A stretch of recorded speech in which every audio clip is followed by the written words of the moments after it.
Hello అండి, good morning. మనందరం smart phone వాడతాం. మనం వాడే స్మార్ట్ ఫోన్ పోయినా పర్లేదు, కానీ అందులో ఇన్ఫర్మేషన్ ఎప్పుడు పోకూడదు. ఎందుకంటే మనం రాసుకునే రోజులు, గుర్తుపెట్టిన రోజులు ఎప్పుడో పోయినాయి. మన జీవితం మొత్తం మన ఫోన్లోనే ఉంటుంది. సో మనం అందరం వాడే ఫోన్లో మనం ఎప్పుడు బ్యాకప్ పెట్టుకోం. ఒకవేళ పెట్టుకున్న దాని జీమెయిల్ ఐడి పాస్వర్డ్ అసలు గుర్తుండదు. సో మీరు ఎప్పుడు లేట్ చేయకుండా మీరు చేసే మొదటి పని ఏంటంటే ఈరోజు ఖచ్చితంగా మీ ఫోన్లో ఆటో బ్యాకప్ ఉందో లేదో చూసుకోండి. At the same time me Gmail ID యొక్క మెయిల్ ఐడి పాస్వర్డ్ మీకు తెలుసో లేదో కూడా ఒకసారి చెక్ చేసుకోండి. ఒకవేళ మీకు తెలియకపోతే మనం ఇప్పుడు కొత్తగా నేర్చుకోవాల్సిన పని ఏం లేదు. మీ దగ్గరలో ఉన్న ఏదో ఒక మొబైల్ షాప్కి వెళ్తే వాళ్ళు ఆటో బ్యాకప్ పెడతారు. తర్వాత మీ యూజర్ ఐడి పాస్వర్డ్ మీకు గుర్తు లేకపోతే వాళ్ళు రీసెట్ చేస్తారు. అది ఖచ్చితంగా రాసుకుని పెట్టుకోండి.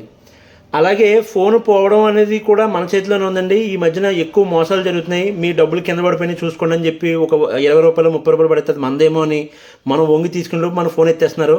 లేదు, రద్దీగా బస్సులు ఎక్కేటప్పుడు బ్యాక్ పాకెట్లో ఉన్నా లేదంటే ఫ్రంట్ పాకెట్లో ఉన్నా సరే ఎత్తేస్తున్నారు. సో మీరు బస్సులు ఎక్కేటప్పుడు లేదా రద్దీ ప్రాంతాల్లో ఉన్నప్పుడు మీ ఫోన్ జాగ్రత్తగా చూసుకోండి. ఎందుకంటే ఇప్పుడు ఫోన్లు ఏవి మనకి 2000 3000 కాదండి, అన్ని 20,000 30,000 ఉన్నాయి. సో మీ ఫోన్లు మీరే జాగ్రత్తగా పెట్టుకోండి. అలాగే మీ డేటా కూడా సేఫ్గా చూసుకోండి. మీ జీమెయిల్ ఐడి అది కరెక్ట్గా ఉన్నాయో లేదో ఈరోజు చూసుకోండి. Thank you so much.